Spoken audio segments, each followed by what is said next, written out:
नमस्कार, मी अश्विन बापट. दुपारचा 1 वाजतोय. एबीपी माझामध्ये आपल्या सगळ्यांचं स्वागत. आपण पाहत आहेत दुपारच्या बातम्या. नरेंद्र मोदी आणि शरद पवार यांच्या कथित भेटीच्या बातम्या निराधार असल्याचं राष्ट्रवादीकडून स्पष्ट करण्यात आलेलं असलं तरी प्रफुल्ल पटेल यांनी पुन्हा एक बॉम्बगोळा टाकून खळबळ उडवून दिली आहे. काँग्रेससोबत जागा वाटपासाठी अनेकदा आग्रह करून प्रतिसाद मिळत नसल्यानं आम्ही हतबल झालोय. त्यामुळे आमच्या समोर सर्व पर्याय खुले आहेत आणि आज ही व्यथा आम्ही मुख्यमंत्र्यांसमोर मांडणार असल्याचं पटेल यांनी सांगितलंय. पटेल यांचा हा सूर काँग्रेसबद्दल नाराजी व्यक्त करणारा होता. पण पवार आणि मोदी यांची गुप्त भेट झाली नसल्याचं पटेल यांनीही ठामपणे सांगितलं. शिवाय एक नवीन वक्तव्य आलेलं आहे आणि त्याच्यामुळे पुन्हा एकदा चर्चांना उधाण आलेलं आहे. आधीच नरेंद्र मोदी यांची पाठराखण प्रफुल्ल पटेल यांनी केलेली पाहायला मिळालेली होती आणि आता निर्णय लवकर घ्या नाहीतर सगळे पर्याय आमच्या समोर खुले आहेत असं म्हणतात प्रफुल्ल पटेल. या संदर्भात प्रफुल्ल पटेल यांनी नेमकं काय म्हटलंय पाहूया. संपत चाललाय, मग याच्या पुढे दुसरा पर्याय तुमच्या समोर खुला आहे का? आता पहिलं आमच्या जे काही म्हणणं आहे काँग्रेस पक्षाच्या वतीनं मुख्यमंत्र्यांनी ऐकून घेतल्यानंतर पुढचे काय ते म्हणजे पावलं टाकतात ते आम्ही बघू. 1-2-4 दिवस तरी आम्हाला वाट म्हणजे बघायला आमची हरकत नाही. नंतर आम्ही पुढच्या आमच्या जे काय असेल ते आमची दुसरी बैठक घेऊन आम्ही आमच्या रस्ता मार्ग काढू.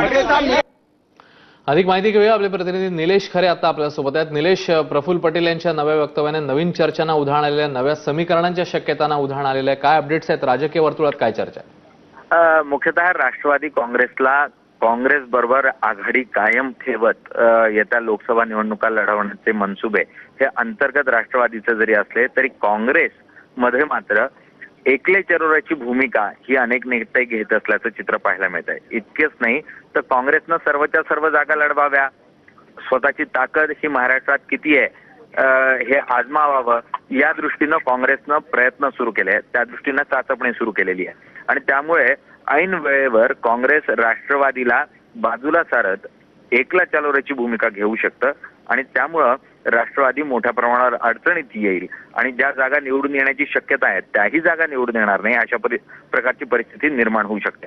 आणि म्हणून आता राष्ट्रवादी काँग्रेसनं काँग्रेसवर दबाव टाकायला सुरुवात केलाय की कोणत्याही परिस्थितीत चर्चेला सुरुवात करा म्हणजे आघाडी होणारच हे स्पष्ट होईल. चर्चेला सुरुवात काँग्रेसकडून अद्याप झालेली नाही आणि त्यामुळं राष्ट्रवादी काँग्रेस अनेक ठिकाणी अडचणीत आल्याचं चित्र जे आहे ते पाहायला मिळत आहे आणि म्हणून दबावाचं राजकारण हे आता राष्ट्रवादी काँग्रेसकडून होत असल्याचं पाहायला मिळत आहे.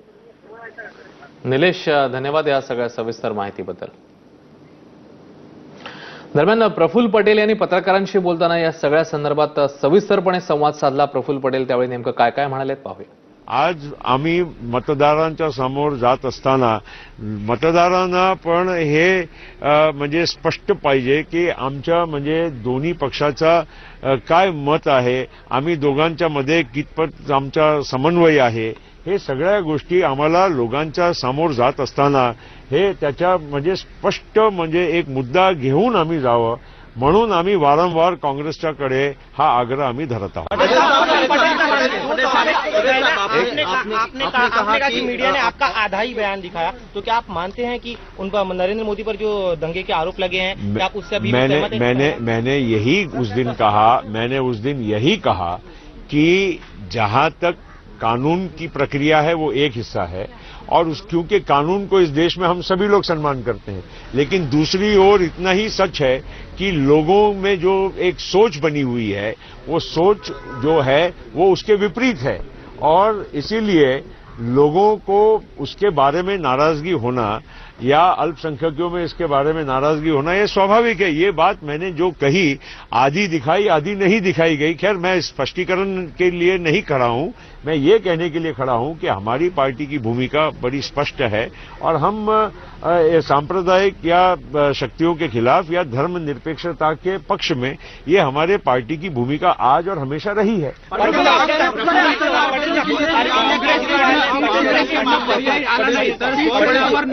आप कब तक इंतजार करने के लिए तैयार हैं? 100 बळावर विचार करते का राष्ट्रवादी? असा आहे की आता यापुढे उशीर करू नये. काँग्रेसनी आमच्या जे धैर्य आहे ते आता संपत आलेलं आहे आणि म्हणून आता फारसा काही उशीर करून या म्हणजे दोन्ही पक्षाच्या दृष्टीनं आम्हाला असा हिताचा आहे असं वाटत नाही.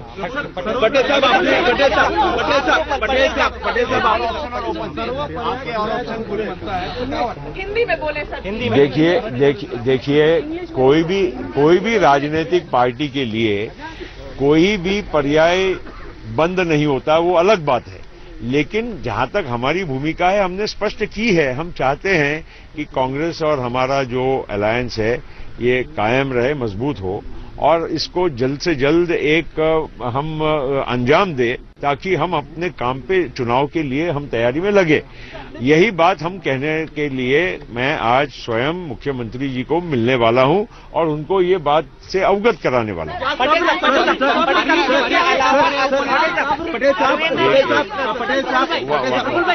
One minute, yaar. You have asked question. Okay? Are you opting as a political party broad? See, all political parties are supposed to be ready for all eventualities. There is no question of thinking that a political party's options are closed. That is not for the NCP. All I am trying to say, and I repeat, that the NCP wishes to have the alliance in Maharashtra as before with the Congress, and we would like to see a quick resolution to the outstanding issues of seat sharing, which we have been demanding for the last almost 6 months. And the moment we are clear about it, we would like to get down to our work.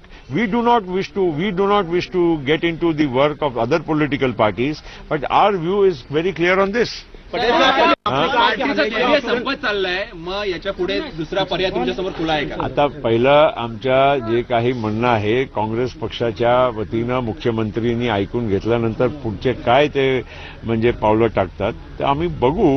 एक 2-4 दिवस तरी आम्हाला वाट म्हणजे बघायला आमची हरकत नाही. नंतर आम्ही पुढच्या आमच्या जे काय असेल ते आमची दुसरी बैठक घेऊन आम्ही आमचा रस्ता मार्ग काढू.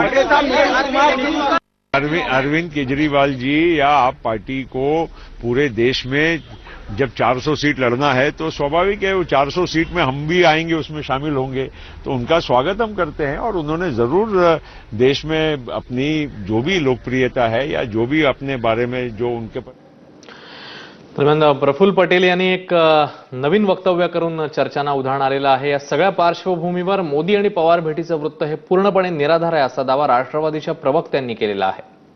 वर्तमानपत्रामध्ये बातमी छापून आलेली आहे. हे सगळे बिन आधारची बातमी आहे. याच्यात अजिबात सत्य नाही. कुठल्याही प्रकारची मीटिंग पवार साहेब मोदी यांच्यात झालेली नाही आणि राष्ट्रवादी काँग्रेस पक्ष कधीही भाजप सोबत जाणार नाही.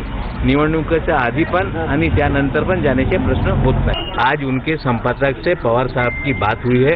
उन्होंने कहा है कि हम कल खुलासा छापेंगे. देखिए, आधारहीन इसका जवाब अगर आपको चाहिए तो जो मैं कह रहा हूं उसको पूरी तरह उसको कोट करिएगा, आधा मत करिए. आधारहीन खबरों पर मैं कोई प्रतिक्रिया नहीं व्यक्त करना चाहता. मुझे ये मालूम है कि 17 जनवरी को पवार साहब दिल्ली में नहीं पूना में थे.